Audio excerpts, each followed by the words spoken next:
మాజీ సీఎం జగన్ పై పశ్చిమ గోదావరి జిల్లా కూటమి నేతలు మండిపడుతున్నారు. హిందువులు అన్నా హిందూ దేవాలయాలన్నా జగన్కు వైసీపీ నేతలకు గౌరవం లేదని విమర్శించారు.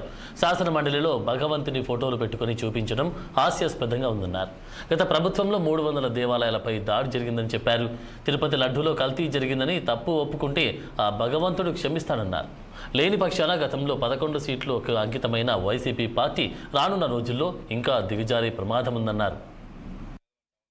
పక్క గత 5 సంవత్సరాల్లో వెంకటేశ్వర స్వామిని ఎప్పుడూ కూడా గౌరవించకుండా గౌరవం ఉన్నట్టుగా నటించడం, ఏదైనా ఉత్సవాలు కానీ ఏదైనా కార్యక్రమం జరిగినప్పుడు సతీ సమేతంగా హిందువులు అన్నవారు వెళ్తారు. ఎక్కడొక్కడు గుడికి వెళ్ళేటప్పుడు ఆయన భార్యని తీసుకెళ్ళరు, డిక్లరేషన్ ఇవ్వరు, ఆయన చెప్పింది వేదం అంటా ఉంటారు.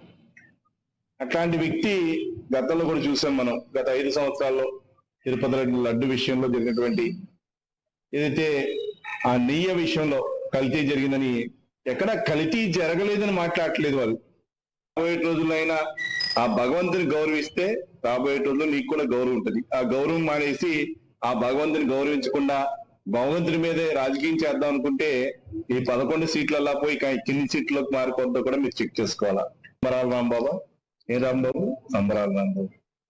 ఆ రాంబాబు గారు చూస్తే ఆయన ఇష్టం వచ్చినట్టు బండ బూతులు తిరుగుతారు, దాన్ని వారు సమర్థిస్తూ ఉంటారు. ఇంకా మారట్లే వారి యొక్క ధోరణ. ప్రజలు అంత గట్టి తీర్పిచ్చినా కూడా ఈ రోజు కూడా వాళ్ళలో మార్పులు జరగట్లా. పక్క వెంకటేశ్వర స్వామి అన్నా గౌరవం ఉండదు, భగవంతుడు అన్నా గౌరవం ఉండదు, నాయకులన్నా గౌరవం ఉండదు, కోట్లన్నా గౌరవం ఉండదు. రాబోయే రోజుల్లో ఆ భగవంతుడే వారి యొక్క మనసును